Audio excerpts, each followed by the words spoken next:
John Vervaeke is an associate professor of psychology at and cognitive science at the University of Toronto. He's the director of the cognitive science program, as well as the consciousness and wisdom studies lab. He's won several teaching awards from what I gather, and watching his videos on YouTube, we can start to see why. He has that combination of insight, rigor, passion, and humility, which are characteristic of the best scholars, right?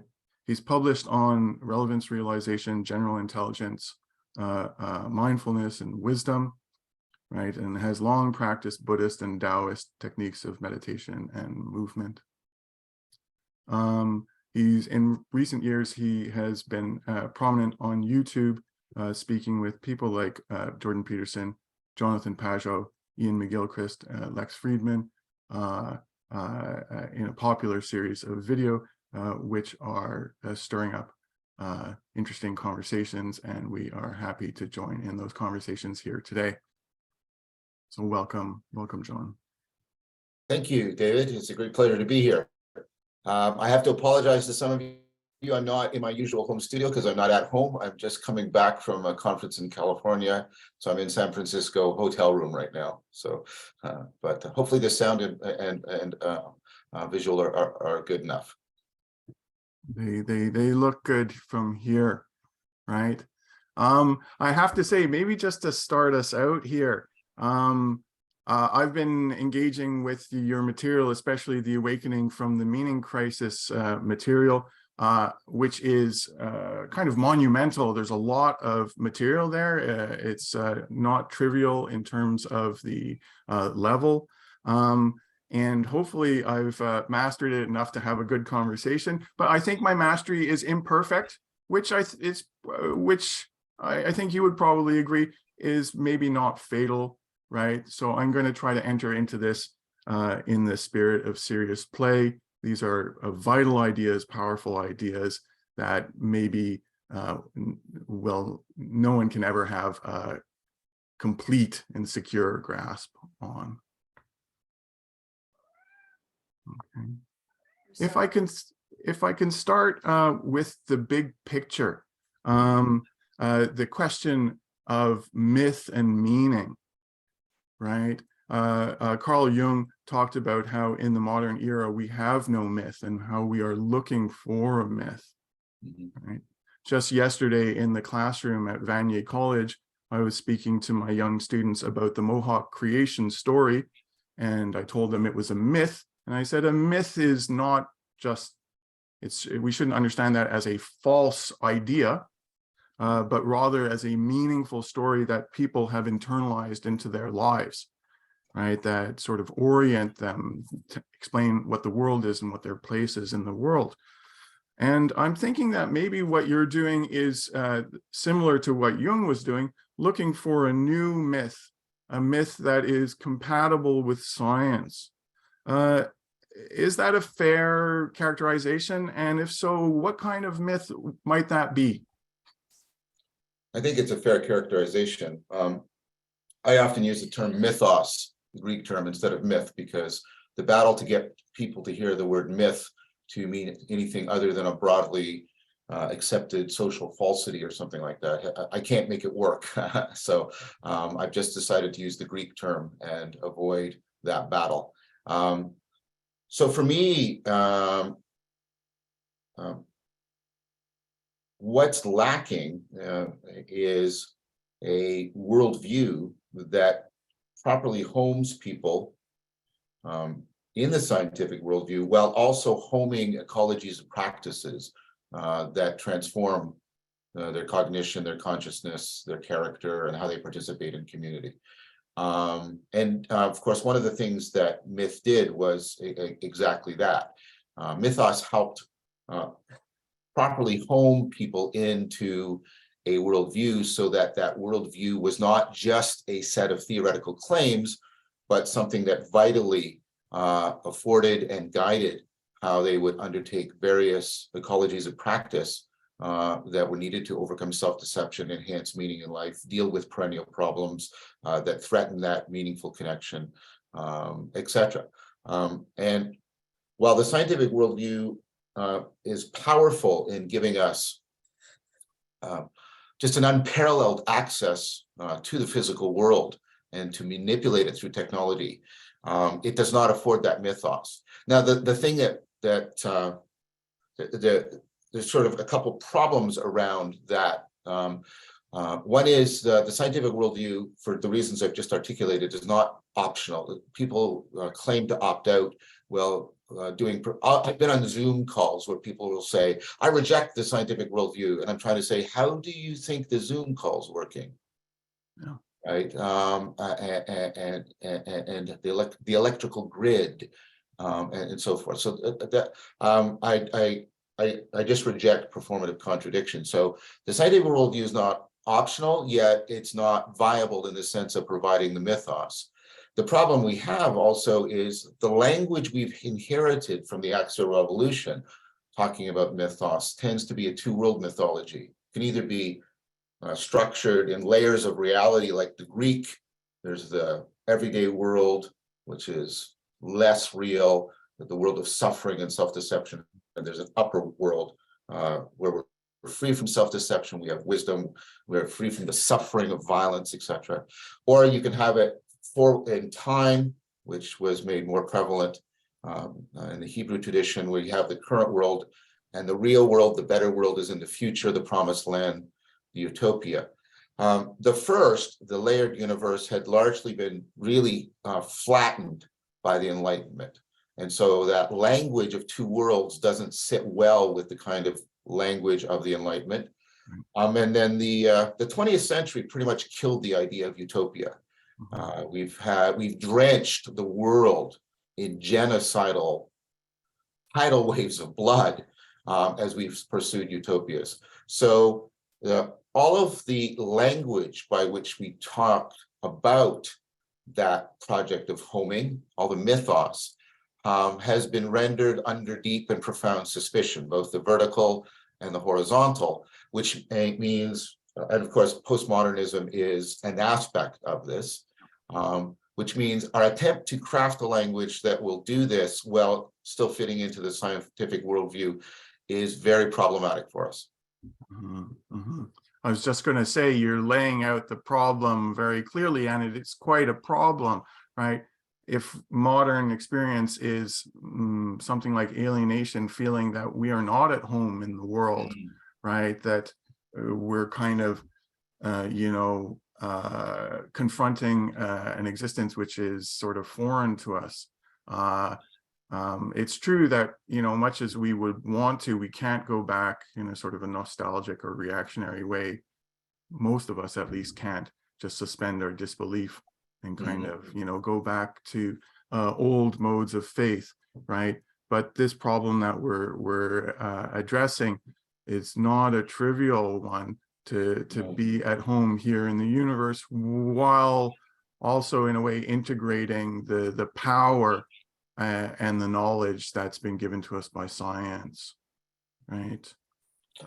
Yeah, I often joke, but it's not a joke. Maybe it won't be a joke. I often say, put on my tombstone, neither nostalgia nor utopia. That's the problem we're facing. And this has deep problems. Descartes and Spinoza banished teleology from the universe, and yet human beings operate on purpose. They work towards goals, etc. And their first-person perspective is rich with goals and meaning, and yet that it does not jive with the third person's perspective, in which there is no teleology. There is no teleology in physics. There is no teleology in evolution. It's acknowledged that life has a teleology, but it's now regarded as some really weird, freakish accident, whereas the rest of the universe is acting, just by accident. And so I really need to impress on people how deep this problem is. If you don't address this problem of how to craft a language that overcomes alienation, or this sense of absurdity when the first person and the third person perspective clash, or the sense of anxiety because it's unclear to you how you connect to reality, and what reality ultimately is. If we don't address that, the suffering that we're seeing is going to continue to increase. So I'm trying to convey this is not like a theoretical or academic or philosophical issue. This is a deeply existential issue. Many people are my students and the people I talk to, and responses from the meaning crisis and all the symptoms that Christopher Mastrietro and I talked about. This is pervasive and profound, and it's getting worse. COVID made it worse because COVID's really exacerbated and revealed to people how much of a home they really do not have. Right. Well, from what I hear, you're sort of laying out a kind of a contradiction that we have to mediate between this sort of first person perspective of being in the world and this third person perspective of objective science, right? Somebody asked about teleology, the sort of not just feeling, but reality that we live, that purpose is intrinsic to our existence, and the scientific worldview, which in a way has banished the idea of purpose existing in nature.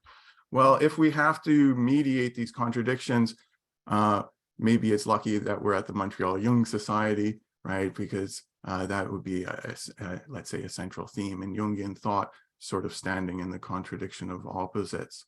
So you said this is not a philosophical kind of work. Not just. That's, yeah. I was going to jump in and say that, right? An existential work, but in your work, it is deeply philosophical. It is deeply scientific. So we're going to sort of stretch all of us here together and try to bring those together, right? Some of us with scientific knowledge, some of us with philosophical knowledge, a lot of us here with a sort of psychological grounding in Jung, and see if we can find a common ground and make sense of this here together. Okay. Maybe my next question is about the meaning crisis, right? Your previous series that you posted, I think starting about 4 years ago, was called Awakening from the Meaning Crisis. And so a sort of a big thesis there is that's where we are in history. We are in, or we are approaching a critical period, a sort of a meaning crisis. And this is a kind of a grand crisis. Sometimes you use the term meta crisis. It involves, or manifestations of this meaning crisis are political crisis, including sort of polarization and sort of dysfunction. Psychological crisis, we see mental health problems spiking. We'll talk more in detail about those in a moment. And the environmental crisis.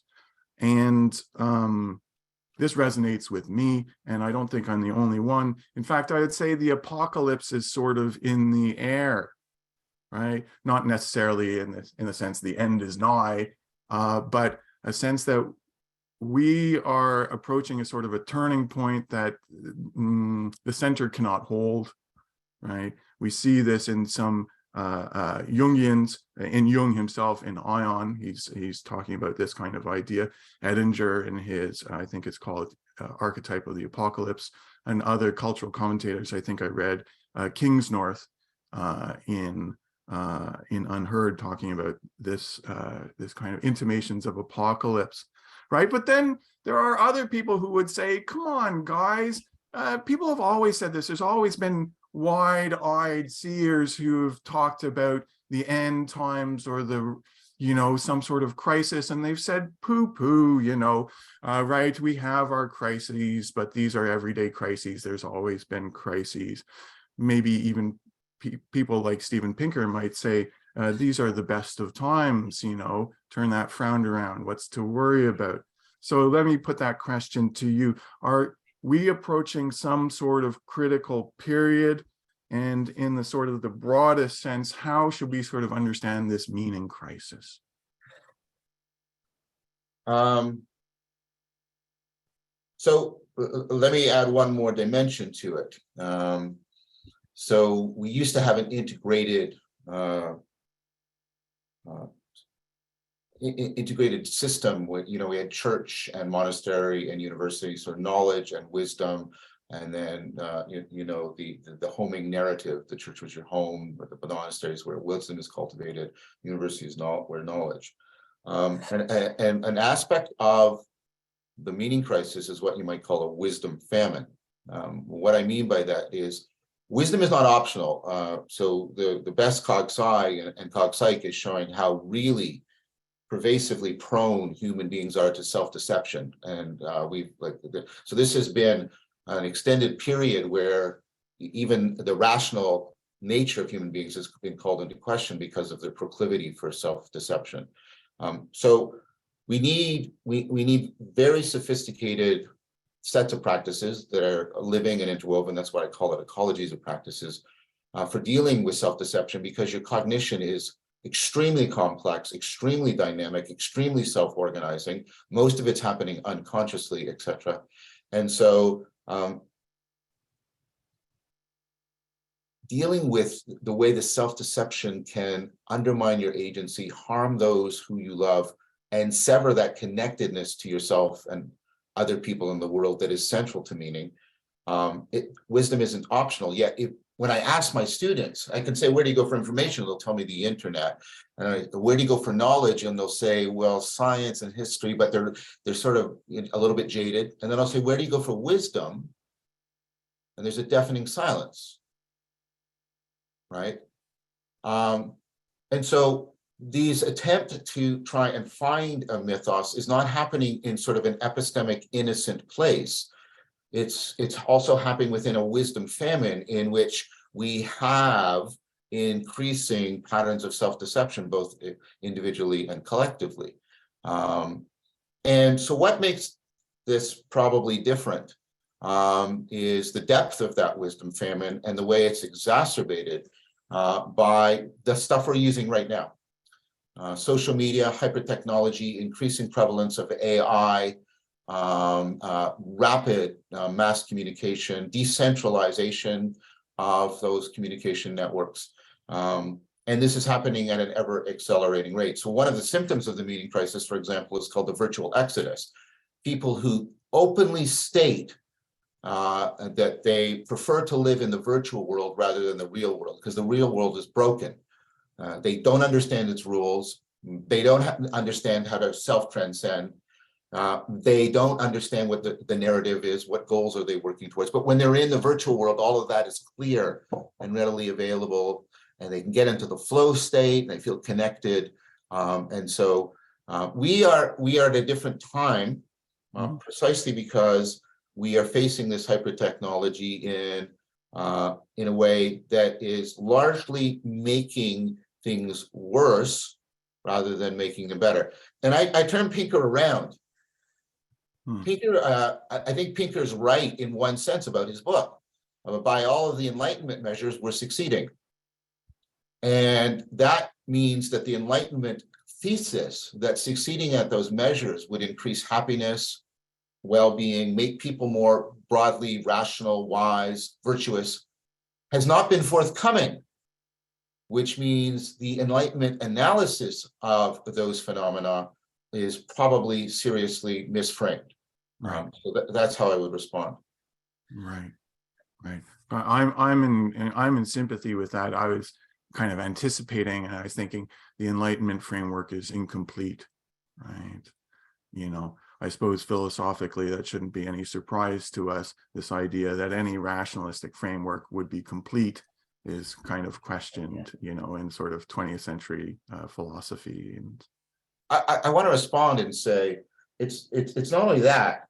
I mean, Descartes, and this is Descartes, really undermines the classical notion of rationality as logos, and he's replacing that rationality that had a contemplative dimension and a living sort of gathering together of what's meaningful aspect to it with a strictly computational model of rationality.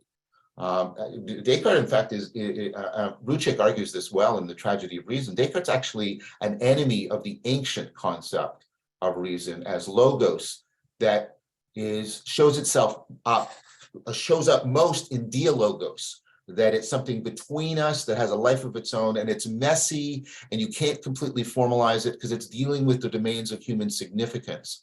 And he replaces that with a computational model, and I mean that very strictly. The thing we're using now is the child of Descartes, right? That computational model which has become pervasive and almost synonymous with reason. And that computational model is now degenerating as we realize that we can't formalize many aspects of the universe, many aspects of human cognition. And so it's now degenerating into this purely communicative power manipulation social strategy model of what rationality is. So it's not just that it was rationalistic, it was rationalistic in a way that destroyed logos and dialogos, and significantly undermined the way in which reason and meaning making and the cultivation of wisdom were all deeply interwoven together in the ancient concept. Yeah, I follow you. This sort of there's just something narrow, something kind of unidimensional about the modern conception of reason. And you know, intuitively I sense that yes, it's you know, as a teacher I feel this responsibility to impart this to our students, right? Because we can see it, it's pretty clear around us how people are kind of entrapped and struggling, right? But this is difficult stuff, right? I have just enough of a background in philosophy to follow much of what you're saying, but I'm going to try to bring this to kind of concrete levels, because, you know, as you and Pajot say, these things exist on multiple levels, sort of like a fractal reality. We can see them here and then we can see them at the highest level, right? Maybe to ground us, when we're talking about the meaning crisis, right? We talked about the political, the psychological, the environmental, right? I see this meaning crisis, you know, some people might be saying, oh, you guys are talking philosophy. This has nothing to do with my everyday life. And I would say, well, you know, for the ecological crisis, the fact that we have a meaning crisis where people are unsure and sort of despairing of meaning, that drives us to overconsumption, right? What Jung would call these monstrous compensations, right? So you have these kind of aspects of crisis, the environmental crisis, the things we buy to cover up what's inside, right? The political crisis where people are looking for meaning and misconstruing that as ideological warfare, right? Holy warriors on one side versus holy warriors on the other side. And this is, you know, sort of the critique of ideology. This is driven by the meaning crisis. Does that ring true to you? Can we sort of make this concrete, the links between? I mean, so part of that computational rationality is that Descartes reduced knowing to just propositional. That's what computers do. They manipulate symbolic propositions, right? They're symbolic in the logical sense, not in the Jungian sense, right? And so we have lost touch with the non-propositional kinds of knowing that were emphasized, for example, in the Platonic tradition. So what's powerful about that is we think that by knowing what ideas people possess, we understand them completely and we have connected to them deeply. When we leave out the non-propositional kinds of knowing, the procedural knowing, the perspectival, and the participatory, we're leaving out most of the dimensions on which meaning is made. In fact, using the word meaning is problematic. I use it because there isn't an alternative. Because when we hear meaning, we hear the property that sentences and propositions possess. I'm not talking about that. I'm talking about what's called in psychology meaning in life. Meaning in life is your sense of connectedness. There's like four components. There's purpose, which people think is all that it's the meaning to life. It's not, and purpose is not the most important factor. There's something like intelligibility. The world has to make sense to you. There's something like significance. You have to feel that you're connected to things that are real value and have real existence. And mattering, you have to feel connected in the sense that you matter or make a difference to something that has a value and a reality beyond your own existence. So I'll often say people, a good heuristic of finding out what is contributing to your meaning in life is, what would you want to exist even if you didn't? What would you want to exist even if you didn't? And then why? And why does that make such a difference? And to make this concrete, when people don't have that, when they don't have those senses of connectedness, this isn't abstract philosophy.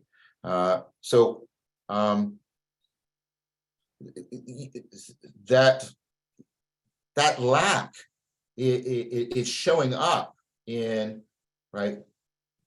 Well, look at how many, I bet there's somebody in your life that has fallen prey to the tsunamic wave of conspirituality that came out of COVID. Sure. We've all seen people that we previously thought were sort of well moored and centered spinning out into conspiritualities that seem bizarre at best and horrifying at worst. I mean, to believe that this is some abstract philosophical thing, like you were asking me to question, is to just ignore what's happening in people's lives at a day-to-day basis. And so when you reduce things to just the ideological, you actually hamstring people's ability to consciously and reflectively access those non-propositional forms of knowing that are so important to connectedness. And so they will be driven into, like you said, this increasingly violent attempt to have one form of ideas destroy another. And then what gets bound up with that, and I'm trying to draw this all together, is that's not just sort of rational realpolitik opposition. It's bound, both sides are bound up with this huge conspirituality and in these huge claims about the ultimate meaning of human being that go unquestioned and unjustified. And if, like, it's now, people are increasing, day-to-day life, people are increasingly reported that they have to censor what they're about to say to some people because they don't know if they might be instantly attacked or labeled or categorized. And we have these almost, Old Testament, right, categorization schemes in which people are, tremendous heroes versus ultimate demons. So day-to-day life, that's what it is. And that disconnectedness I'm talking about is we get isolated into propositions and we get isolated into adversarial combat about our propositions in a way that is deeply destructive of individual meaning, and also just destroys our capacity for collective meaning making. I mean, when you're saying that, I was thinking of, like, as Jungians, we shouldn't be surprised if meaning is sort of absent, or we could say is repressed and denied. It's going to reappear in a sort of a compulsive and kind of uncontrolled, dysfunctional way projected out into the world. That's a kind of a basic Jungian way of looking at it. And I think it describes well the kind of this, yes, turbulent kind of dysfunctional social manifestations we're talking about. Maybe let's talk a bit more about the psychological crisis, right? The mental health crisis, right? I'm worried about this because I teach 18-year-olds, and we see it we don't only see it on the campus, right? Some evidence says that the mental health crisis is mainly concentrated amongst young people, and then other evidence that I've seen seems to say it's more widespread than that, but it's most heavily concentrated amongst young people. And again, right, here we're working on two levels, right? The working hypothesis, which I buy, is that there's a sort of a meaning crisis underneath these more proximal causes of the mental health crisis, all right? And those proximal causes, you mentioned some of them, social media and this kind of overinvestment in, we could say the persona, or the sort of the image that we project on the screen. Time alone is going up across society. Sleep patterns are being disrupted. Sleep is going down. Gabor Mate and people like Christopher Lasch would also say there's a developmental dynamic, right, where stressed parents will there's a sort of a disrupted developmental environment where young people grow up and sort of internalize dysfunctional patterns, right? Other people are pointing to the culture of narcissism. So again, I'm going to be like a terrier and sort of keep at you, right? And ask you to make the link between the meaning crisis and those more proximal causes. How is it that this is operating, sort of driving us towards taking refuge, you were talking about virtuality before, online, right? And disrupting maybe our personal relationships, making us less able to be present in our families and our friendships. Well, I mean, wow, you gave me, there's a lot there. Let's pick one and try and set it into context. So I would put narcissism and nihilism together. They're flip sides, and they point out to the fragmented and exhaustive. And I'm going to use exhaustive in both senses. So give me a bit of a moment there. This dichotomy that we've been given from Descartes, this very prevalent, which is the subjective objective dichotomy. There's the subjective and there's the objective world. And of course, and then there's the idea that we have to work our way outward from within the cogito ergo sum, right? The individual conscience. We have to work our way out to objectivity. And what happens is, and Descartes does this, he gives us two different and contradictory notions of what is most real. On one side, he tells us what is most real is that which is mathematically measurable. That's the objective, and objectivity is most real because the mathematical properties are the real ones. The senses deceive us. Our everyday cognition deceives us. But if we mathematize our cognition, if we turn ourselves into computers, then we will get at what's real. But then he says, no, cogito ergo sum. What's most real is that place where consciousness is in touch. That's the only point of contact.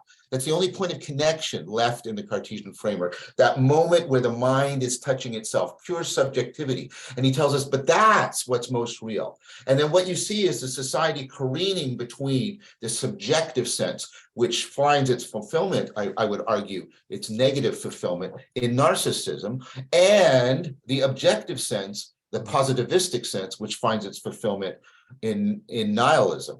And then both of those, of course, undermine a capacity to be a proper agent in the world, right? Because if you do not have an agent-arena relationship, if you are not bound to a world that makes sense to you, right, and that to which you make sense, then you're, because again, this isn't optional. This is what it is to be an agent. These connections we're talking about, and we're talking about them in meaning. Another way it's misleading is we tend to think of meaning as this ephemeral or ethereal thing in our head. Like 4E cognitive science, the cognitive science I talk about, no. This meaning that we're talking about, this is the connectedness that makes you an agent. This is what allows me to walk around a room and identify the things and assume identities so I can interact with things. Meaning making isn't some abstract thing you do in high culture. It's the thing that allows you to be an agent, a living agent, distinguishable from non-living things. And so when narcissism and nihilism undermine the connections, they fundamentally undermine people's capacity to be cognitive agents. And many of you are probably better on narcissism than I am, but the way it undermines agency is precisely because of the fact, I would argue, that it completely severs the possibility of genuine connectedness, even with the person's own self, right? Mm-hmm. And nihilism does the same thing. Nihilism basically says that everything you find that is an experience of connectedness, beauty, right? But no, let's do it even more concrete. This cup doesn't really exist as a cup. That's just an illusion of your consciousness, and the illusion that you are just picking the cup up because you desire to drink the water. All that's really there are quantum events that are happening for purely non-deterministic, probabilistic things in all of the world that you lived in. The world of tables and chairs and people that you love and cups that you can pick up in order to get a drink of water. That's illusory. That's not real.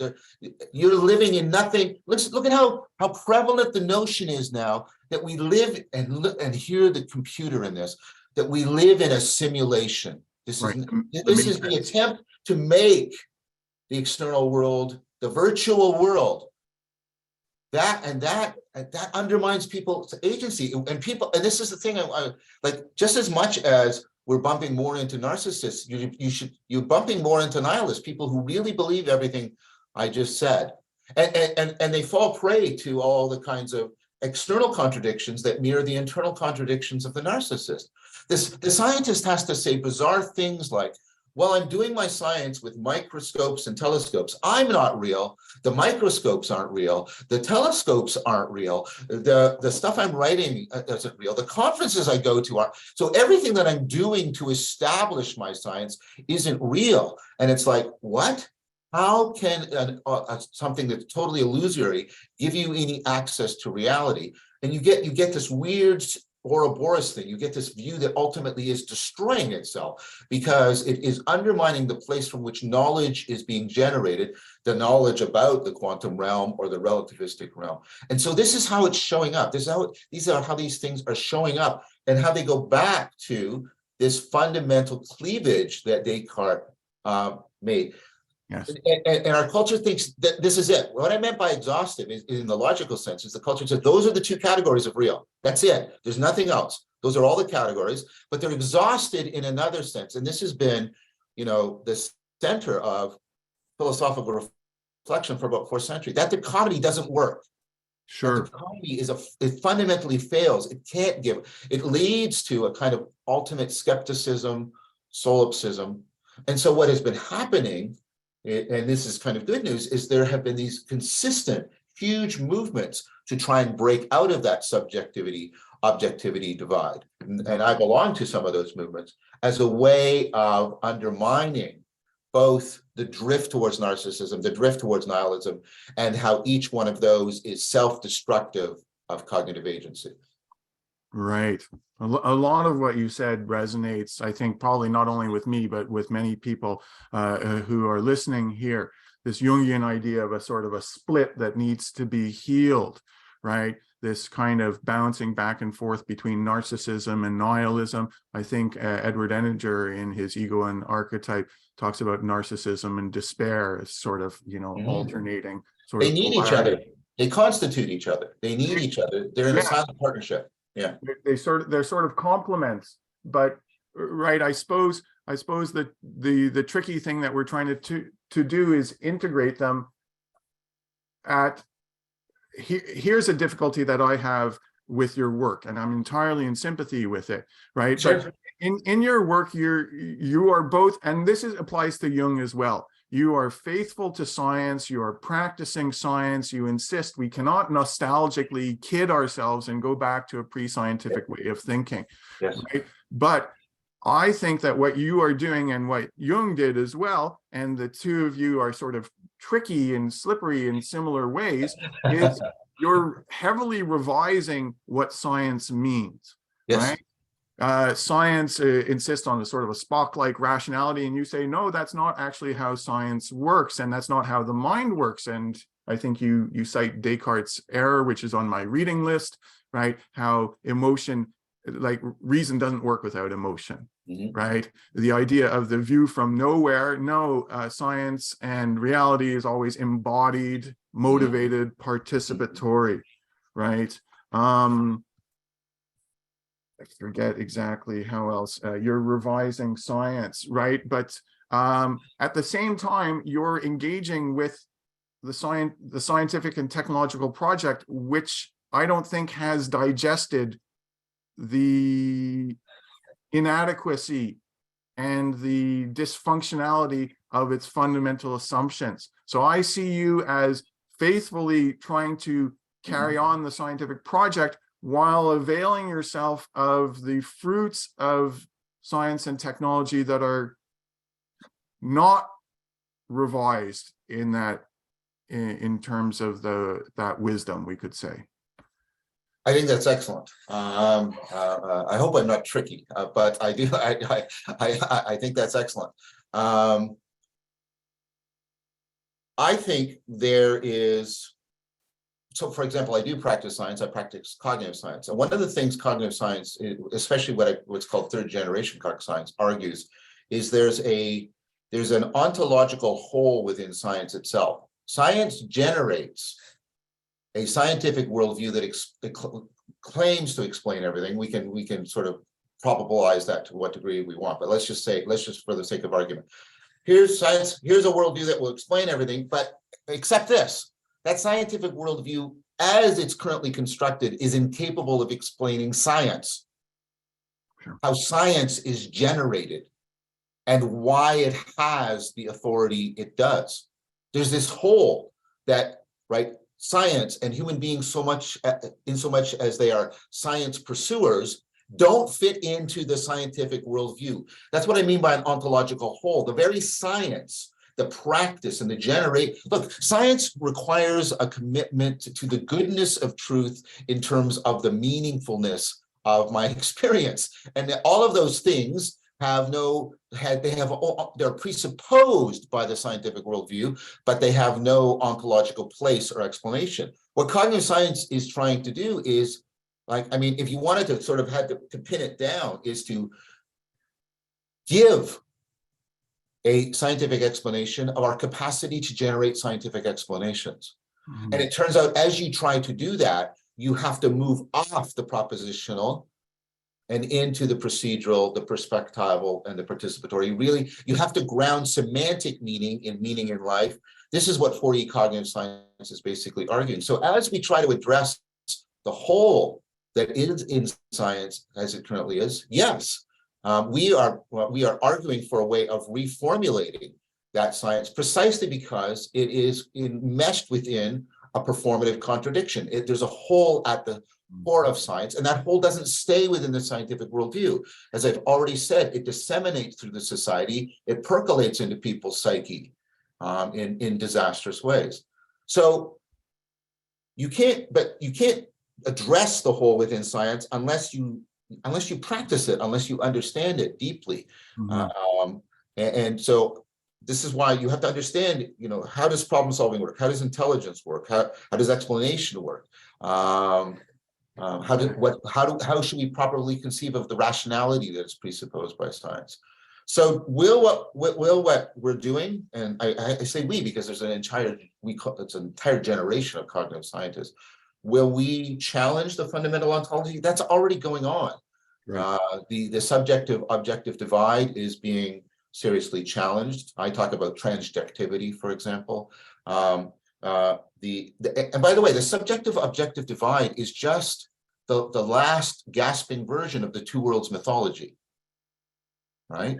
And so trying to get out of that, the divide between mind and body is something we are fundamentally trying to overcome.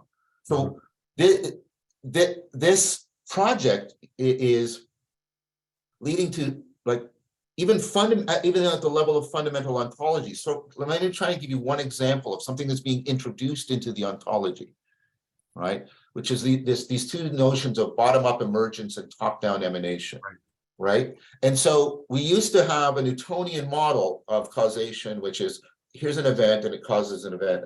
So if I have something and here's a ball and I roll it, and you ask the people, why does the ball roll? Well, because you pushed it, and then that event leads to another event and another event, and people think that's the complete explanation. Now the problem is that's not a complete explanation. The ball also rolls because the ball is round, because there's a flat surface, because there's only air in front of it, because you can properly move your arm. So you have to talk about not only causal events, you have to talk about real conditions of possibility. These are constraints. This is the language used in dynamical system. There are constraints that aren't shaping actuality, how events are unfolding. They're shaping possibility into probability and potentiality, right? And potentiality is real, it has to be real in science. For example, the conservation of energy depends on potential energy being a real thing. So we're coming around to the idea that it's not only things are emerging bottom up, but those higher levels are real because they act as top-down constraints. Yeah. This is part of how we're understanding life. Life is a bunch of microscopic events, causal events that's creating a structure that constrains the probability of the events happening, right? My body makes an environment that constrains, right? It makes very probable events inside my body that are very improbable outside, and vice versa.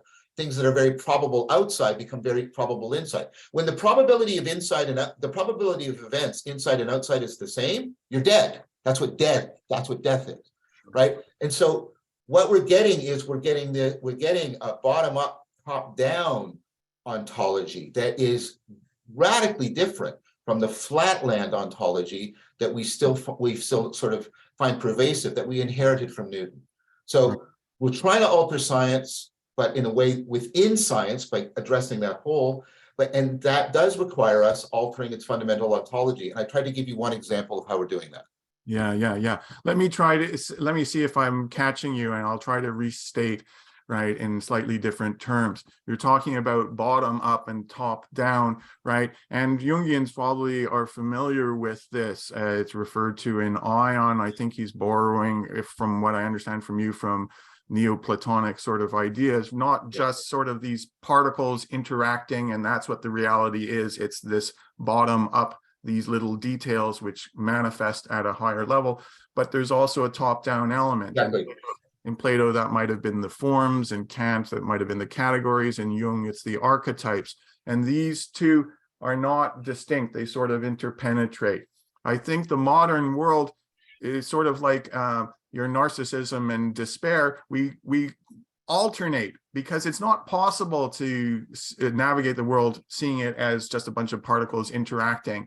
That's like Woody Allen's youthful despair at the beginning of Annie Hall, right? The life doesn't make sense and it's paralyzing, and we sort of flip back and forth without sort of ever bringing them together.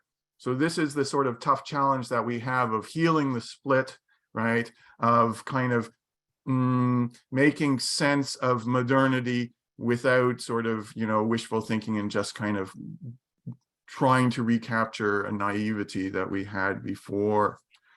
Let me go to what we could call positive psychology, right? Positive psychology, we can sort of see in contrast, we could imagine it as a contrast to conventional psychotherapy. Psychotherapy says you're in distress, let's alleviate. Positive psychology says, no, let's focus on excellence or virtue or, outstanding function, right? Those are probably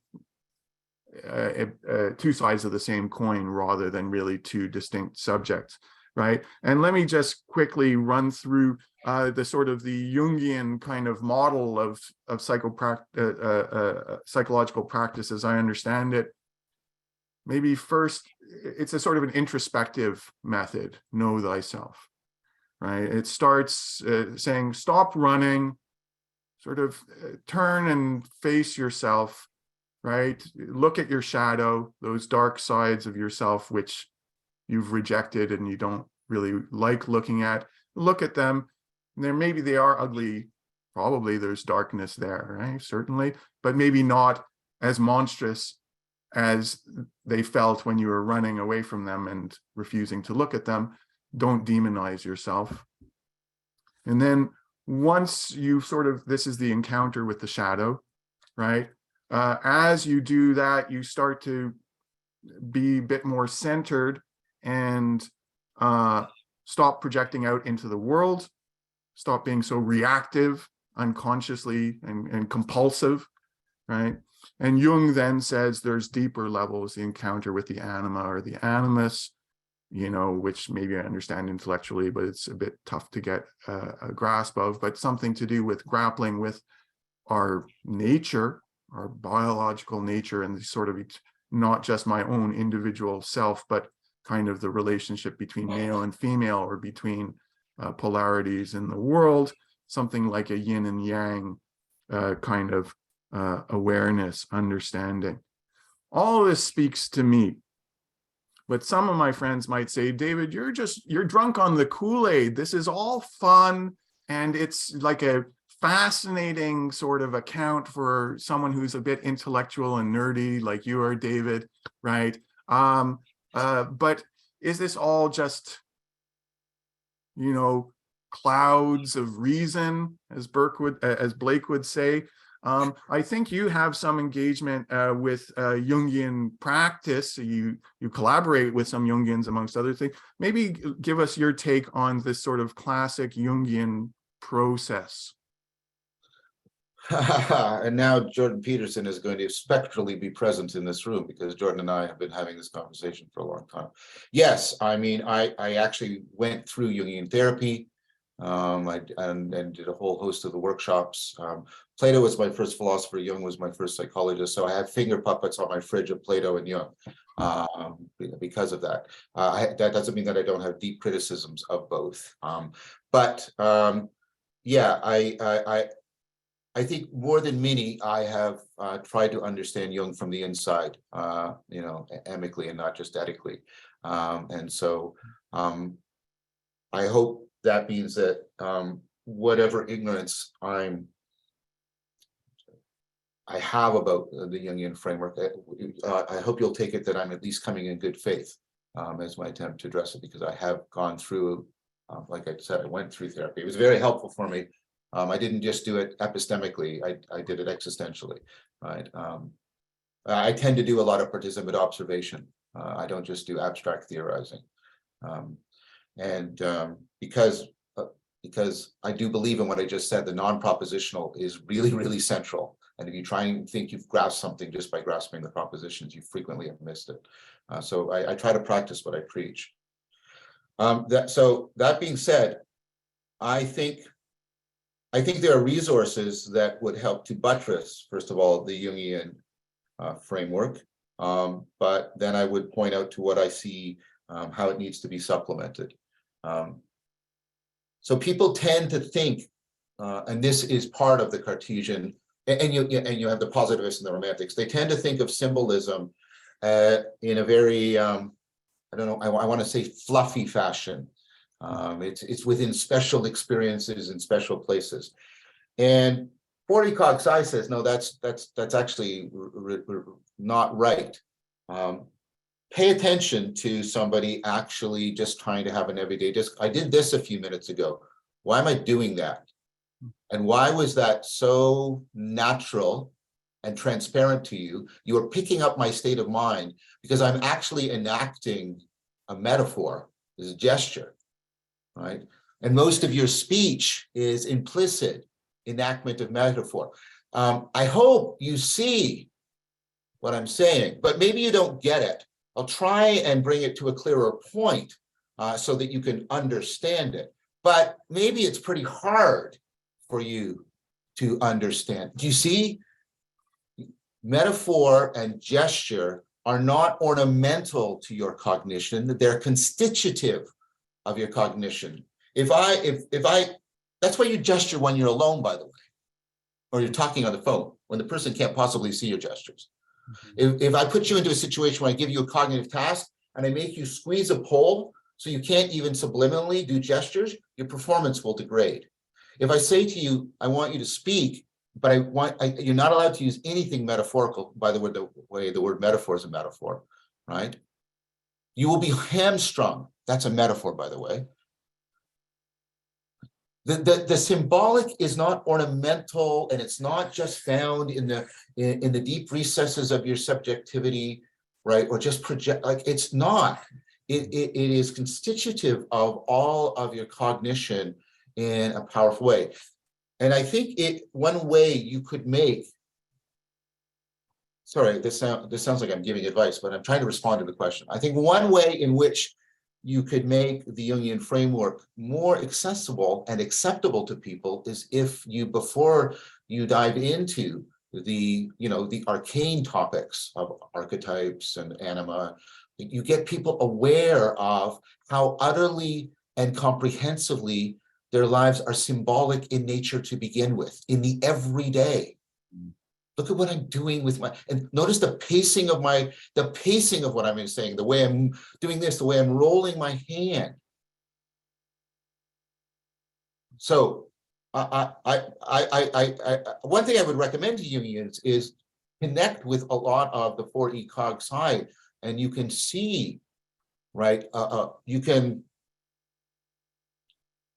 realize a more pervasive and more accessible sense of the symbolic. When I do this with people, they're often like, wow, yes, yes, your cognition is inherently embodied and enacted, and those embodiments and enactment are inherently symbolic through and through and through. Symbolism is, and well, you had Jonathan here, he does it better than I do, but right, symbolism is not ornamental.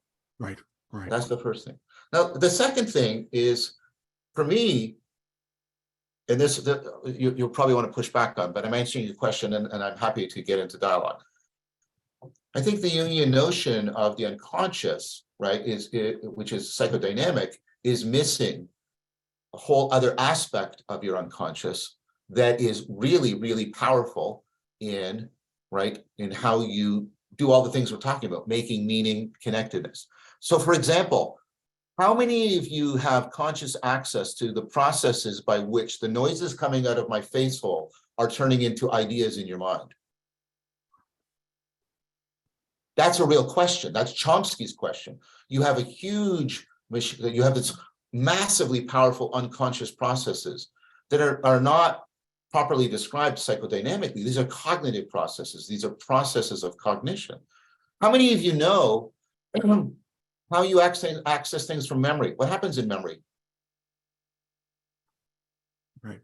Right. Okay, so these are the topics of cognitive science. There's a cognitive unconscious, and the cognitive conscious is at work. It shows up in, and it shows up in patterns of self-deception that I propose to you interact with the psychodynamic generators of self-deception. Right. So, for example, and this shows up in the violence of discourse. We are subject to the confirmation bias. Mm-hmm. We tend to only look for evidence that supports our belief, and we tend to not look for evidence that undermines it. And you can see how that is inflaming social discourse.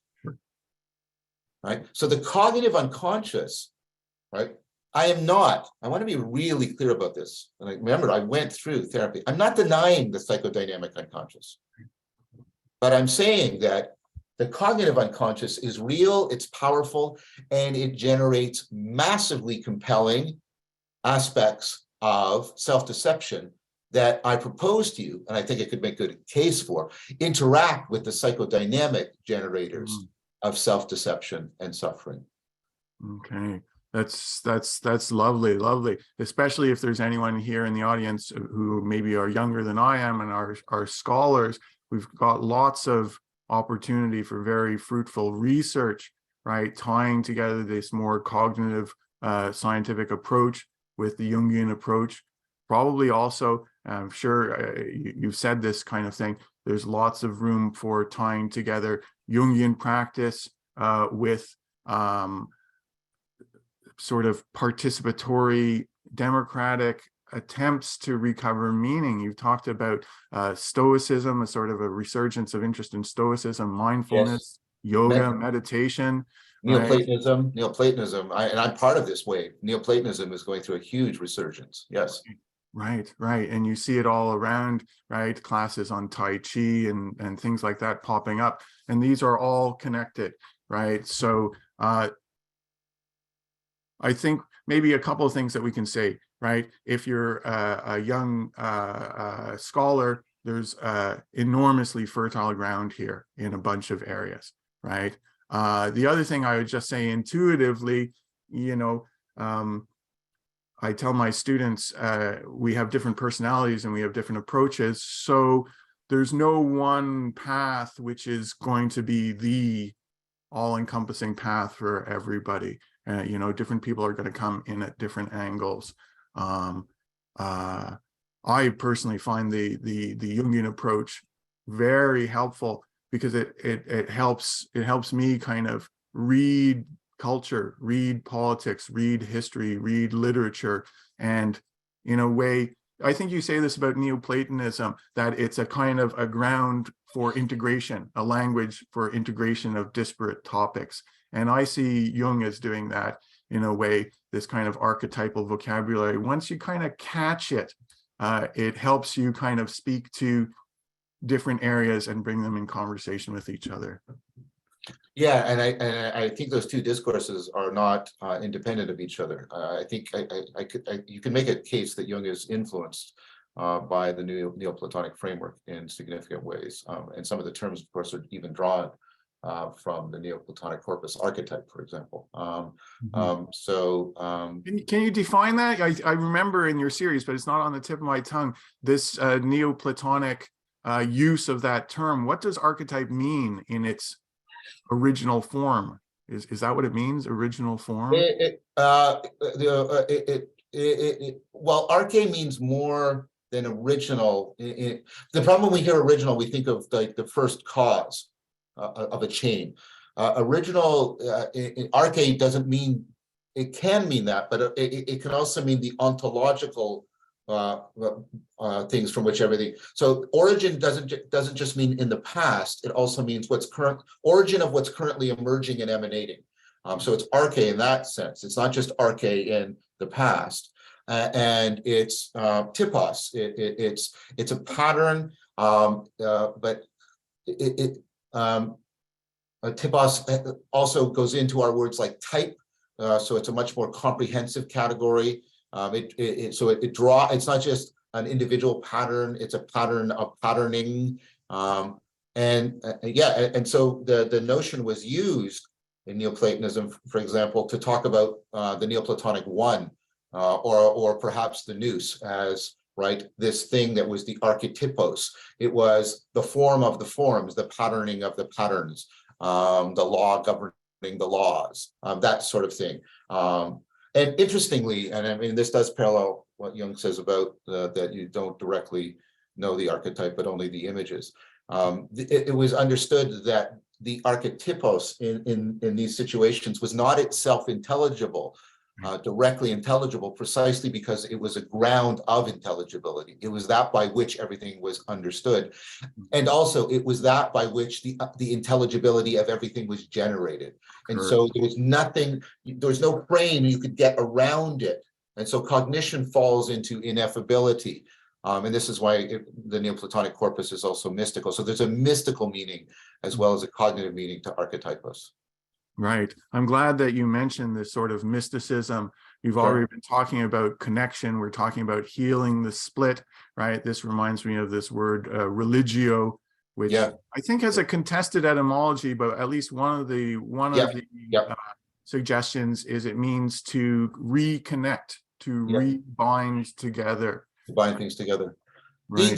The other etymology, religare, also means to go back and connect to things. So they both sort of have to do with sort of this connectedness. But yeah, it is one of the two most plausible proposals for the etymology of religion. Yeah, religio.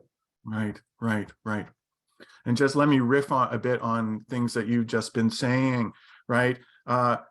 In Awakening from the Meaning Crisis, one of the things that struck me the most was this idea of exaptation, right? Yes. And you've been talking about the metaphor and the embodied, how what we think of as maybe abstract ideas or social constructions or very sophisticated and, higher order processes and experiences actually literally are built on top of, in an evolutionary sense, built on top of more earlier evolved systems and involve their activation. And one example that you give is the idea or the ideal, the practice of justice, of being fair.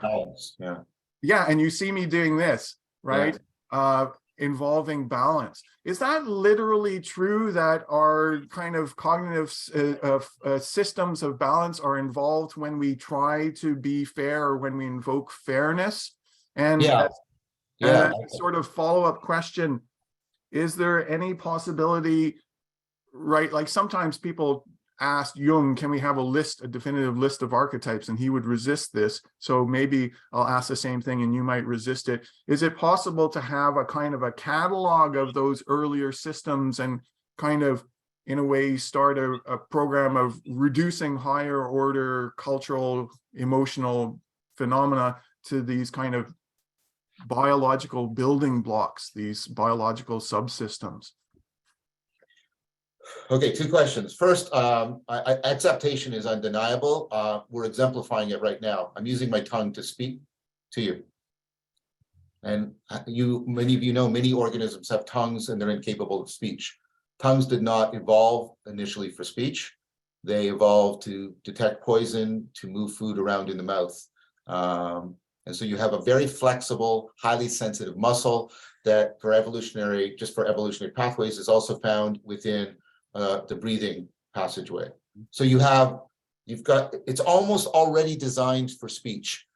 So evolution doesn't have to develop a speech mechanism from scratch, it exapts the tongue. But that doesn't mean the tongue stops being used for eating food or detecting poison or sugar, etc. It's still there. And then of course we get taste metaphors because of that weird connection between how we're speaking about things and the fact that the speaking is using the tongue. When David was talking, he brought his hands up to his head and talked about abstract levels, and he did this. Mm-hmm. And then he did this to talk about embodiment, right? So the machinery, this is Barbara Tversky's work, Mind in Motion. The machinery you use, the sensory motor machinery you use for moving around the environment and being sensory motor balanced and coordinated is exapted in how you move around in abstract space. Okay. The way you move around in abstract, notice the way we're talking about it, moving around in abstract and stuff. And that's why you do things like this and it doesn't seem bizarre. Well, abstract. Well, I move up, right? And there's this movement and I'm doing this layering thing. And so I'm using space in order to try and again, this is not ornamental. Try to think, reflect, or even engage phenomenologically with your concepts without activating these spatial navigation processes. You can't. That's the point. You can't. This is why your cognition is so inherently embodied. Now that means that through ritual and symbol, we can re-exact. So I've been a Tai Chi Chuan player since 1991. I've taught it, right? And what you do, right, is you are basically going into that sensory motor machinery and you're inducing, drawing from it, educating it, shaping it. And then it percolates up into your life. I mean, this was the astonishing thing for me. I had been doing Tai Chi Chuan really religiously, 4 hours a day, going to the dojo 3 or 4 times a week, right? And I was, practicing very intensely, and I was getting all the weird phenomenology when you're cold as ice or as hot as lava, right? And all this stuff, and feeling all this, and you think that's where it's at. And of course, you learn later on that's just sort of a little bit of candy along the way. But what woke me up from that, as I was in grad school at the time, is people were coming to me and saying, what's different about you? What's going on? You're doing something different. I was going, what? What do you mean? They said, and listen to the language. Well, you're much more balanced in conversation. You're much more flexible in argumentation. You get more into a flow with the person rather than just butting heads. Like, and I went, oh, the Tai Chi, right, is coming back up and reconfiguring how I'm moving around in the cultural and social spaces, because it went in and readduced from me the more embodied aspects. That's how it works. I mean, Taoism is basically a religion built around that symbolization, that ritualization, right? And so, right, again, that's what I'm trying to say. There is so much now going on that would, I think, be useful for people who are interested in the symbolic dimension or the ritual dimension. And so, yeah, I've been arguing that we should add 2 E's. So the 4 E's of 4E cognitive science are embodiment, which we have been showing you, embeddedment. We can talk more about this. Your mind isn't in your head. Your mind is between you and the world. Right. Okay? So that's embedded. Enacted. This is something, my cognition is bound up with action. It's not the Cartesian thing. There's computation in here, action out there. cognition is enacted, it's extended, right? I'm not just thinking here or even between me, I'm thinking through my environment and by means of other people. I do a lot of work on this, collective intelligence of distributed cognition. Ed Hutchins' famous example, no one person navigates a ship. Right. There's a bunch of people and a bunch of technology, and they form a dynamical system, and it's the dynamical system that intelligently navigates the ship. Mm-hmm. Right? The two other E's are exaptive and emotional. Your cognition is inherently exaptive. Look like I'm doing it, right? And it's inherently emotional. This has to do with my work on relevance realization. You are unlike computers. Computers don't care about the information they're processing. You do. You care about this information and you don't care about that information. By the way, there's deep reasons for that, and perhaps we'll get into them. Yeah. Right? But you care because you are a self-making thing. The computer is not. You are autopoietic. You are constantly having to take care of yourself because you are the kind of thing that is constantly making yourself. And that's why you care about this information rather than that information. Caring and cognition are interwoven inseparably. So that's why the sixth E should perhaps be emotional. But I would propose that we should add exaptive and emotional to the other existing four E's. Right. That's wonderful. And that sort of is maybe cognitive science language for healing the split, right? No longer bouncing back and forth between the idea of myself as a sort of a spark of pure will or pure intelligence, and then seeing the world as a physical world, but in between, and that relationship, that relativity, right? Which I guess is religio. We're coming towards the end, so I'm going to see if I can get us forward. Can we talk about the figure of the shaman and the figure of the trickster? You talk about disruptive strategies, and let me maybe try to briefly frame this, right? We know this from a bunch of different perspectives, psychodynamically, from Buddhism, from cognitive science, it's easy to get caught in a sort of the mind forged manacles, again, to cite Blake, right? The kind of the frames, the way that we frame the world can also be our little prisons that we build for ourselves, and we get stuck in, and we get further and further stuck in. And you talk about wisdom involving disruptive strategies. You have to be able to change frames, have this cognitive flexibility to be able to break a frame, remake a frame, and have a discernment, sort of a wisdom of how to do that and when to do that.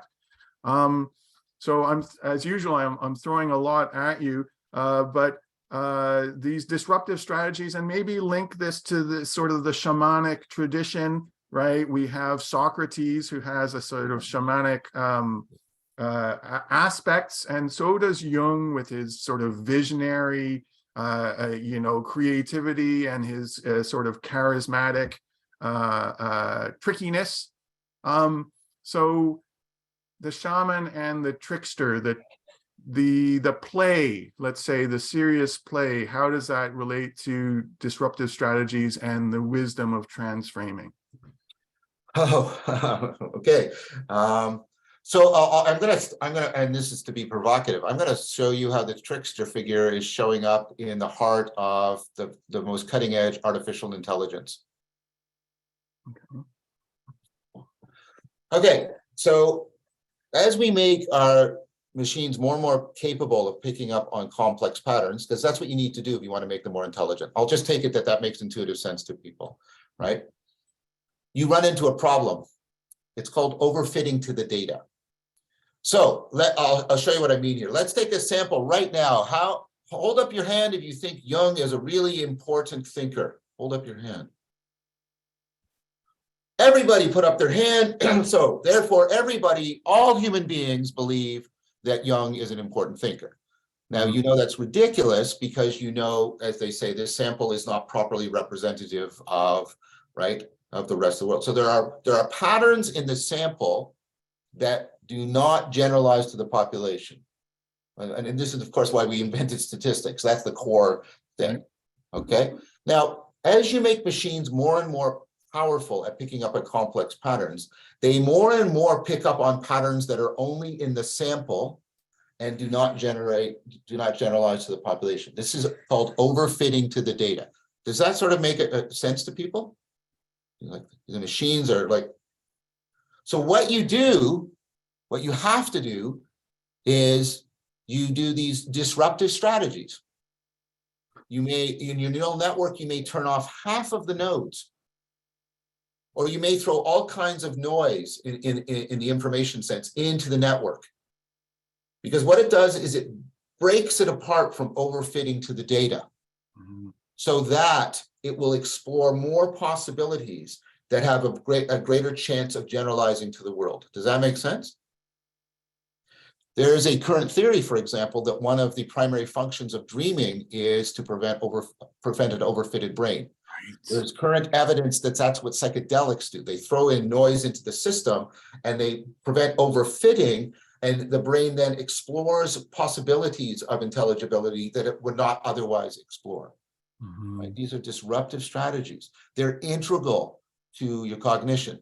When you give somebody an insight problem, these are problems that require like reformulating what you're finding relevant and salient. Like, like even think about it like sort of psychodynamically, where you can say, "Oh," and you have that aha moment. I thought she was angry, but she's actually afraid. I was sizing this up in the wrong way, right? When you size it up in the wrong way, that's overfitting to the data. So if you give people, you give them a problem that requires that reformulation, and they impasse, they can't structure, they can't solve it. What you do is you throw in a disruptive strategy. You can put noise on the computer screen, or you can moderately distract them. That's by the way, why you're always moderately distracting yourself. It actually is adaptive. It helps you prevent overfitting. These disruptive strategies. Let me give you an example. This is Igor Grossman's work, a colleague of mine. We work together. You ask people, describe a problem you're having, like a really thorny problem, and they will automatically describe it from the first person perspective. Right. Then you do a disruptive strategy. Can you re-describe the same problem from a third person perspective, how a friend of yours might see it? When they re-describe it from a third person perspective, they have insights that they did not have from the first person perspective. Measurable, reliable. It's called the Solomon effect. These are disruptive strategies. And notice, by the way, that was a perspectival thing I did. It wasn't a propositional thing I did. I involve a disruptive strategy, a perspectival knowing that brings about an insight that causes a reframing. So there's the trickster figure, even at the heart of cutting edge AI. Right. That's wonderful. Right. So let me see if I'll try to reformulate this in slightly more Jungian language as a reality check to see if I've got it. Sure. In Jungian practice, when we play with the archetypes, when we think about our dreams or do active imagination, we are getting out of our ordinary mindset. We're intentionally sort of quieting that everyday kind of mentality of I got to do this and I got to worry about that, allowing other sort of mental patterns to emerge and to speak amongst themselves. And there's a sort of a play or a sort of a dance. There is something creative, and the trickster maybe is appropriate there in that you use this term serious play. There is something playful there, right? Where they're kind of dancing and bumping off of each other in like a conversation, a little bit of humor, a little bit of challenge, a little bit of collaboration, those different things in the mix, right? And that's allowing something more greater to emerge. Yeah, I mean, the serious play is also about the perspectival and participatory. And I know Lori, L.A. Paul, she literally wrote the book on transformative experience called Transformative Experience. And she basically makes the argument, when you're facing a decision that requires a transformative experience, all your propositional reasoning becomes useless because you don't know what, right? So she first of all does a Gedanken experiment, a thought experiment to make people aware of it. So your friends come to you and they give you undeniable evidence that they can turn you into a vampire. Should you do it? And she says, well, you have all kinds of propositions about vampires, but that's not helpful, because what's lacking is a perspectival. You don't know what it's going to be like to be a vampire, because you don't have that capacity to generate that perspectival knowing. And you don't know who you're going to become, the participatory knowing. You don't know how your identity and your character are going to change. And you can't get that just by running through the facts of vampires. You have to go through the change, but you're perspectively and participatorily ignorant. And so here's the problem that faces you. If you say, I don't want to do it because I don't want to lose who I am, you don't know what you're missing. You don't know what you're missing. And if you say, I want to do that, that sounds so cool, you don't know what you're going to lose. You can't know what you're going to lose until you go through it. And you go, who cares about vampires? Well, maybe you guys do because you're Jungians, but for most people, they'll say, like, I don't care about that argument. But here's your point. Real life-changing decisions have exactly this shape. Should I have a child? You do not know what it is going to be like to be a parent until you become a parent, and how you are going to change. Like the way a child could just slam into your unacknowledged egocentrism is just profound, and you can't reason ahead of it. So when I asked Laurie, I said, okay, people can't infer their way through it. What do? And she sort of was like, I don't know. And then I proposed to her, what people do is they'll do something like this. They'll get a dog, and then they'll name the dog, and they'll take family pictures with the dog, and they'll give the dog its bed, and they'll get right. And it's like, oh, what they're doing is they're creating this liminal space where they can taste. Remember, I've used that earlier. They can taste what it will be like to be a parent, but they're not so committed that they can't back out of it, right? You can, without people getting too upset, if you do it properly, you can give away your dog, right? You're not allowed, well, you can, but it's really stigmatized, give away your child, right? And so this is what I call serious play. We move into this place, right? And let me give you another example. So do you know what LARPing is? Live action role playing? Okay, so there's a step beyond that. And this is really popular in the Nordic countries. And the Nordic countries are really wrestling with meaning issues, even though they're paradises from an enlightenment point of view. They have a thing called Jeep form. And in Jeep form, you're acting things out. And the dungeon master is the director, and they will assign a role to you. Like you're a husband, you're a wife, and they'll give you props. They'll give you like, like maybe a cup and say, this is actually not a cup, it's a bomb. And what they'll do is they'll suddenly stop a scene and cut it, because they're doing all this identity manipulation and perspective manipulation because they're trying to create bleed. And think about how much of a ritual this is, by the way. Bleed is when the line between what's showing up in the game and what's in their life blurs. They bleed into each other, so that there'll be a transfer, like I did with the Tai Chi. There'll be a transfer from the game, right, to the real world. That's serious play. Serious play is how we move into that liminal space and taste possible perspectives and identities that we have not yet, right, realized. And this, of course, is why play is so important. It's even important for non-primate mammals. The more intelligent and social a creature is, the more it has to engage in serious play in order to develop. And there's an imaginal component to it. And let me give you another, this is an experiment. This was work done by Brian and Hutchful. I think it was 2015, maybe 16. Okay, so you go into a university, you find academics, and you give them just incontrovertible evidence, incontrovertible arguments. You allow them to bring all the criticisms, you respond to them all. They all agree that they've been convinced that they should start saving for their retirement right now. And you come back in 6 months and none of them have started saving. Okay. Now you change it. Instead of trying this inferential strategy, what you do is you get them to do this. So why aren't they saving? Because they don't want to think of religio. They don't want to be connected to their future self, because their future self is old, sick, close to death. Right. They don't want to identify. So now you seriously play with the identification machinery. You say, I want you to imagine your future self as a beloved family member that you've always cared for, and you feel, right, you feel a moral obligation to care for them I want you to imagine, and then because you love them and you've always cared for them. Come back in 6 months and 2 variables. The people that did the imagining start to save. The more vividly they imagine, the more they save. This is not imagination taking us away from reality. This is the imaginal. This is imagination affording us connecting to our real future self so that we can engage it, right? It's the serious play using the imaginal that is actually necessary for us to be existentially rational beings, to actually self-control, to pursue long-term goals that are the most reasonable.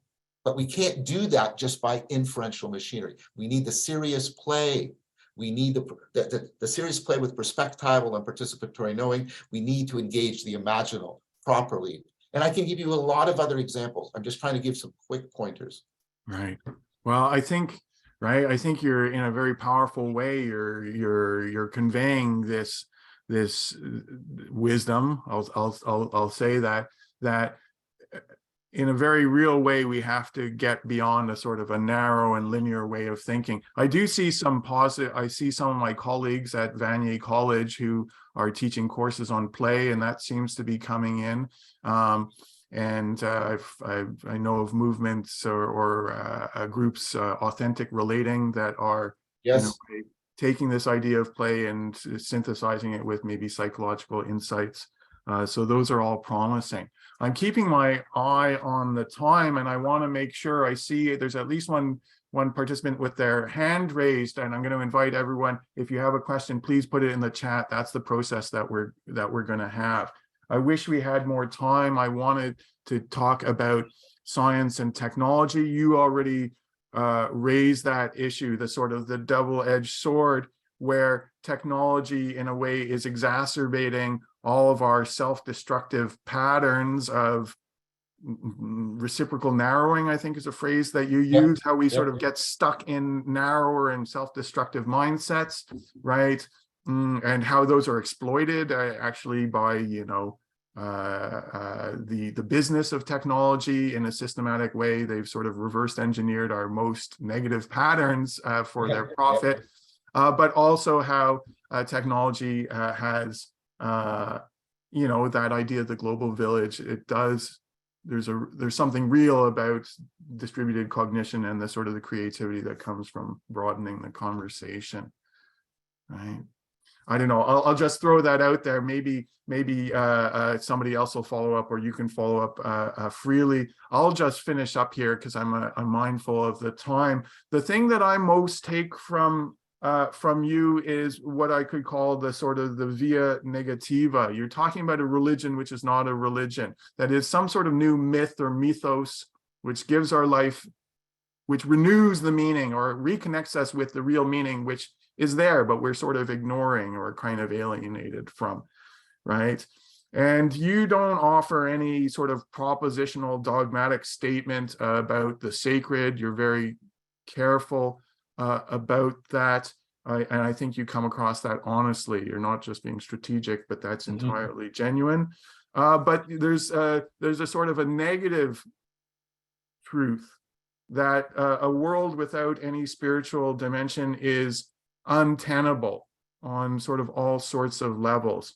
So I'll just end by invoking Kierkegaard and Aristotle. It's maybe Plato and Socrates as well. It's a good starting point for philosophy when it begins with wonder.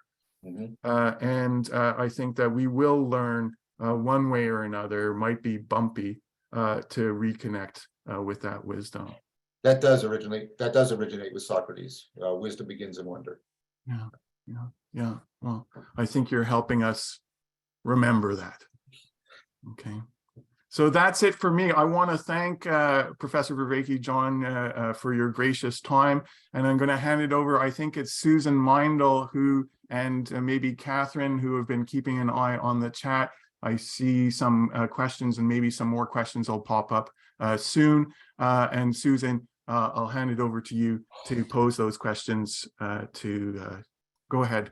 I thought I'd have a bit more time, but I have to leave no later than on the hour because the shuttle that's going to take me to the airport is leaving earlier than I thought it would be leaving. half an hour earlier. And it only comes every 45 minutes. So if I don't get this one, I might get to the airport too late. So unfortunately, I was hoping to hang out a little bit longer, but I have to leave right at 12.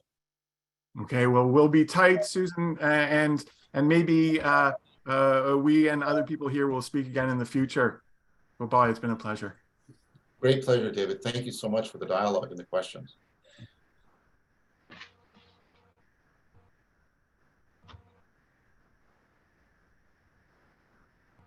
Susan, we can't hear you.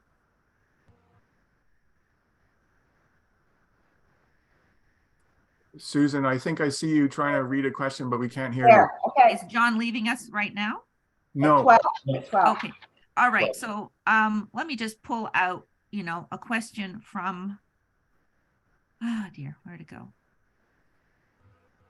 How about Purna Dragpa?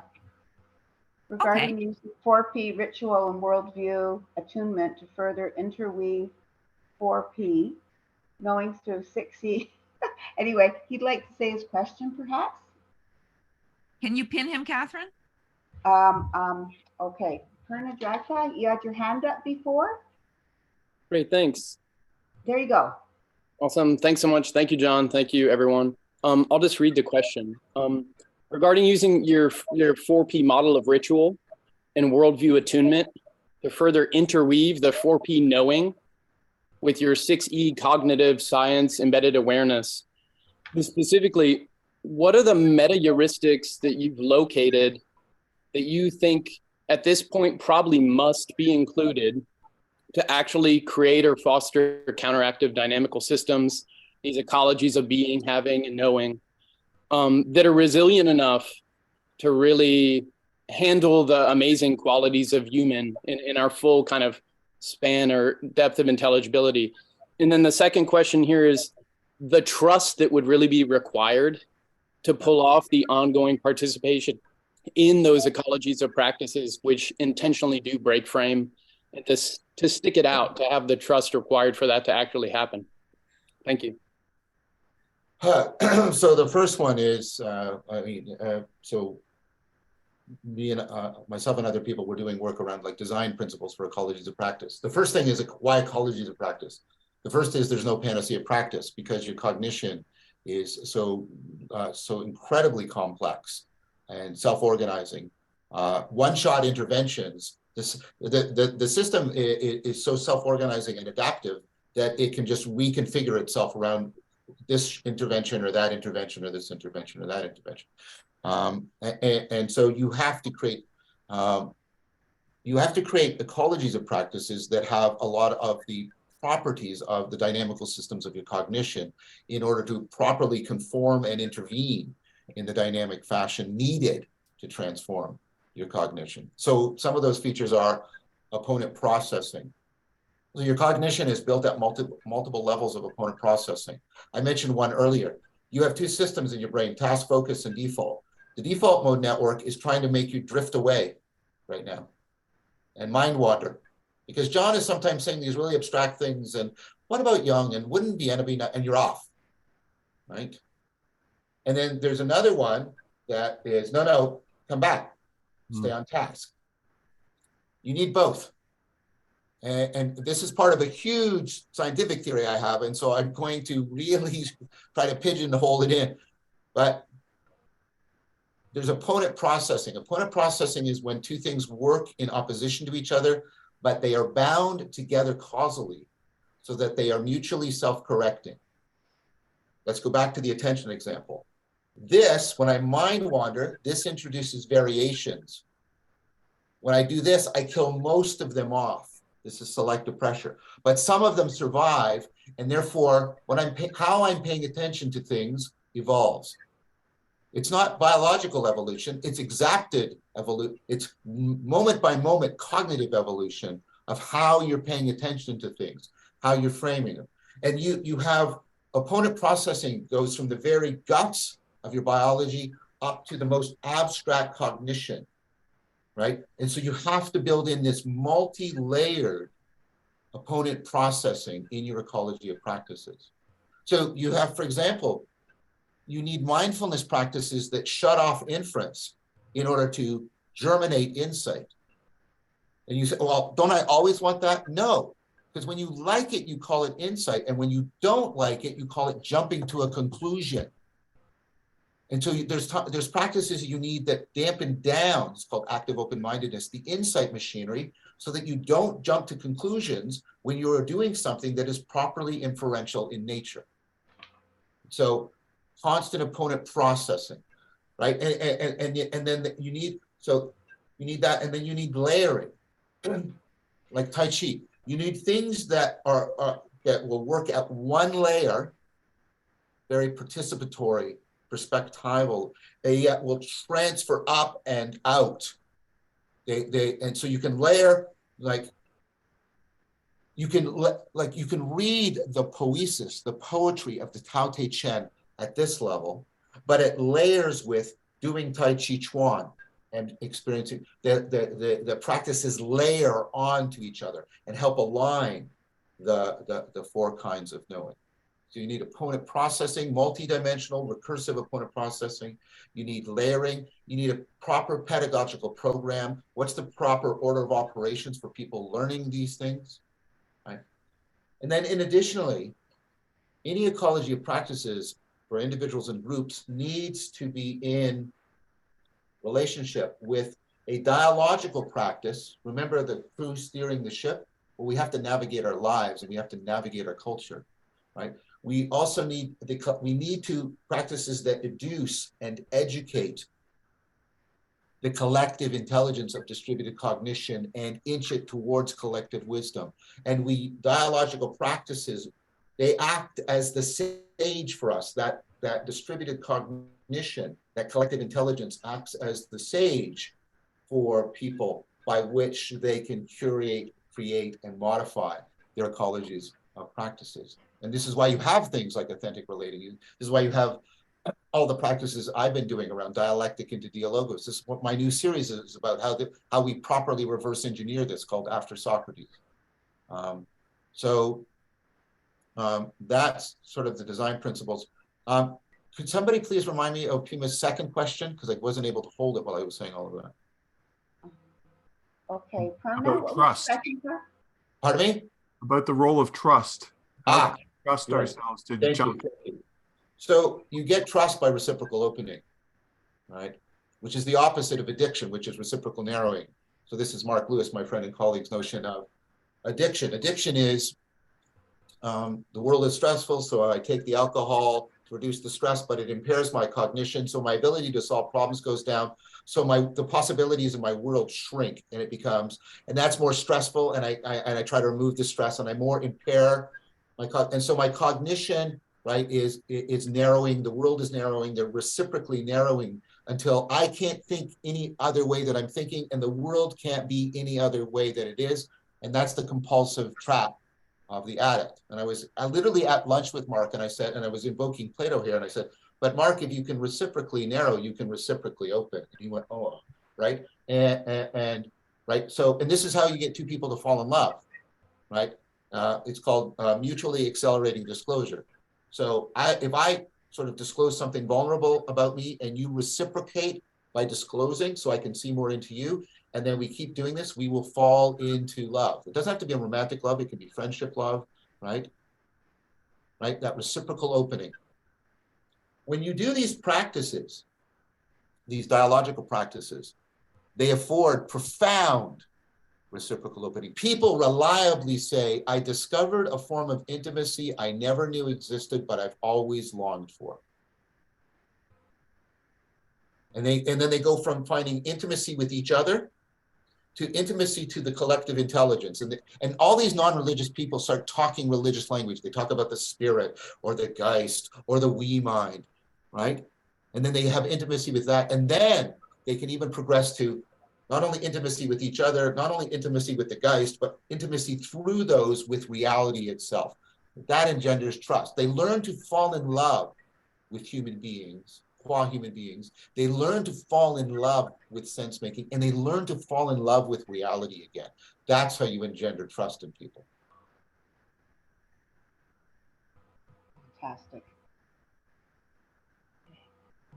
All right. Sorry, I'm starting to sound very didactic, and I don't mean to. I'm just trying to answer these questions as properly, forcefully as I can. Okay. There's another question from Doña Leica. Has Austin's theory of how to do things with words focused on meaning and language any place in the meaning of life? Can we talk of a language crisis within the crisis of meaning in life? Language crisis, cause and or consequence. Yeah, I mean, Austin is, he is one of the heroes because Austin was maybe one of the first people to break the propositional tyranny over language because he brought in the procedurals. So propositions are knowing that, procedures are knowing how. So propositions result in theories and truth. Procedurals result in skills and empowerment. And he brought up that we're not only declaring propositions when we speak, we are also doing things. We are enacting. We are doing things with words, to sort of paraphrase one of his books. He brought in the procedural and opened things up. And then he started also talking about, conditions of applicability because of the procedural aspect. So skills aren't true or false, they're applicable or not. None of you are trying to swim right now because it doesn't apply, right? And so Austin really was one of the earliest people opening the doors out of the Cartesian tyranny, the propositional tyranny. Okay, thank you. Okay, there's a question from Edelweiss Dandria. Just a minute, where to go? Where to go from here? How about meaning for most of us? It seems to me we need to urgently transition politically, socially, and environmentally. What would you recommend? So I recommend bottom-up, stealing the culture, creating a religion that's not a religion, ecologies of practices that are curated in deep discussion with the best cognitive science, but also with the best emerging communities. You're doing all of that. We're trying to steal the culture by doing something what early Christianity did, creating communities of communities. And part of my work, and I did not foresee this, is in that community and community within community building. I'm doing that, I'm not claiming I'm the proper person to do it. I'm on a steep learning curve. I just happen to have fallen into the place, the kairos, right? And so doing a lot of that. Top down. So I was in the Czech Republic, and I've been talking a lot about reframing democracy as a way in which we can participate in the collective intelligence of distributed cognition, and therefore bringing back the notion of democracy as opponent processing rather than adversarial processing. We've degenerated into adversarial processing where the point is to destroy the opposition. Opponent processing is, my opponent is the best vehicle for me to self-correct. And I actually need them to be an opponent to me. And what I need to do is, we will be opponents to each other, but we will be bound to the shared project of being the best mutual self-correction machinery we can. And thereby, instead of destroying through fragmentation collective intelligence, we will activate it and make it accessible. And I made the argument that reconfiguration of how we understand democracy can then meet the bottom-up emerging communities of practices. And I think if we put in electoral reform like D21 and ranked voting, you see the problem with first past the post is it rewards, right, the popularist, it rewards the polarizer. When you put in ranked or multiple voting systems like D21 and other things, they punish polarization, they punish the populist. And so if we did electoral reform, reformulated how we understand, show up, and participate in democracy, and then linked that to these emerging communities of dialogical practice, I think we could get what is needed to help home people again. That, of course, how they take up their individual ecologies of practices is going to have a lot of proper pluralism to it, I would argue. Thank you. Well, the first questioner was Harvey Shepard, and his question was, I'm keeping an eye on the time too for you. Does the work of Viktor Frankl have significance for you?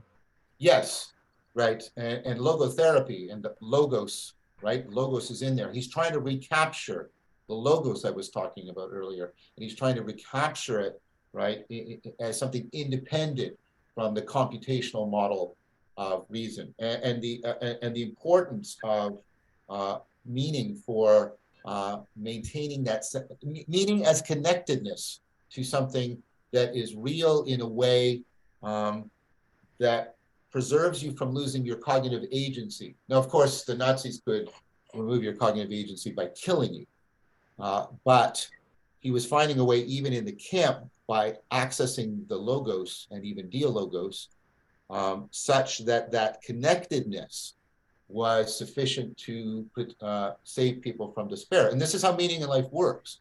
Meaning in life it can actually move independently of your subjective sense of well-being. I'll give you a clear example. So subjective well-being is, how good is your life? How good do you feel? How contented are you with your life, right? So people will sacrifice subjective well-being, contrary to what the market says, and they'll do it when? Have a child. When you have a child, your finances go down, your sleep goes down, your food goes down, you're always wet, there's an alarm going off, right? You're bound to something outside of your egocentric concerns that can't give you very much human feedback at all, right? Your relationship to your partner is frayed, your longevity is undermined, you'll lose a couple of years off your life for every child you have. Why do you, and you ask people, why are you doing this disaster for your subjective well-being? They'll tell you, because it's meaningful. They want to be connected to something that has an existence and a value that they would want to exist even when they no longer exist. We will, right, trade subjective well-being for enhanced meaning in life. They are, right, our culture tells us to fuse these things together that are not. They tell us that wealth is subjective well-being. It's not. Wealth is only subjective well-being when it gets you out of poverty. Beyond that, it contributes very little to subjective well-being. And then it tells you subjective well-being, so wealth, right? And then it tells you subjective well-being is the same thing as meaning in life, and that's false too. And so what Frankl discovered is that meaning in life can be radically enhanced even in conditions in which subjective well-being is horrid, actually, like really, literally horrid. And this has to do, again, with accessing the logos in a proper manner. Thank you. There's 5 minutes left. Susan, do you have a question you'd like to add? No. Did No, you see okay. another one that was good? There are several. There's Bernard Lonigan spoke of meaning. Was wondering if Dr. Vervaeke read the book Insight. No, I've read some secondary material, and people keep pointing me towards Lonigan, and I've got some. I want to go through that material first before I pick up Insight, because it's an intimidating book.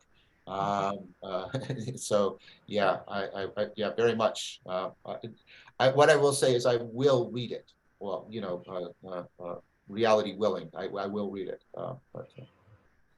Thank you. And Sebastian De Vries, his question: D21 and what? I'm not sure what and what more? D21 and what more? I don't know if you have time to answer this or not. Oh, so D21 is a proposal. I can't remember his name. All of a sudden, I've lost it. It was part of the group that I went when I went to the International Symposium on Democracy in the Czech Republic. He's one of the figures there, and he is actually generating like models and doing doing experiments on new voting systems. And D21 is one of those. It belongs to a family in which we're trying to replace first past the post with a system that is evidence-based for punishing popularism and polarity. That's what D20 was. So for me, it doesn't have to be specifically that. It has to be part of the electoral reform. But I think we have to also change the culture around democracy. That's what I was arguing for. And then that culture has to fit into the emergent subculture of all of these emerging communities that are creating ecologies of practices for dealing with responding to the meaning crisis. Thank you.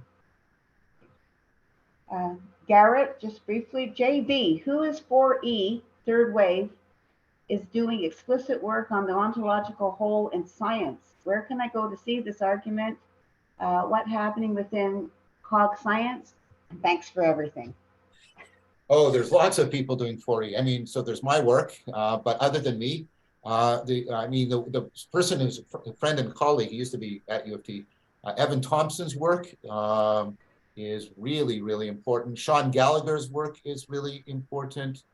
I mean, those are some names off the top of my head. You can also get great anthologies. I think there's the Oxford Handbook of 4E Cognitive Science.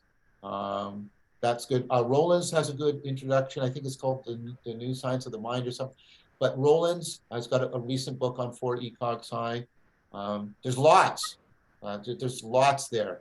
And a lot of it is about trying to make use of, you know, the phenomenology coming through Heidegger and Merleau-Ponty and dynamical systems theory to address this ontological gap. Thank you. You're amazing. We're just almost at the top of the hour now. I'm letting you off the hook. Okay, so I really have to jump. I literally have to get out of my room in like 15 minutes. So I just wanted to say, I hope you found this helpful, and I wasn't too arcane or aggressive. And I really enjoyed the discussion with you, David. I thought it was really wonderful, and I really enjoyed the questions. So thank you all very much.